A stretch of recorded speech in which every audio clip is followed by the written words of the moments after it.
Pisilin ang ilong ng kanang kamay, isara ang bibig, pagdikitin ang mga paa bago tumalon.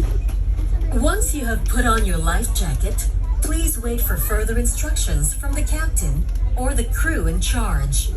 Always remember to keep calm and be alert during emergency situations. Suot mo na ang iyong life jacket, maghintay sa anunsyo mula sa kapitan o sa namumuno ng crew. Paalala lang po sa lahat na palagi po tayong maging mahinahon at alerto sa panahon ng sakuna. Have any questions, please don't hesitate to ask any of our crew members. Kung kayo ay may katanungan, huwag mag-atubiling tawagin ang pansin ng aming crew. In behalf of Archipelago Philippine Ferries Corporation, we would like to say thank you for trusting and choosing to travel with FastCat.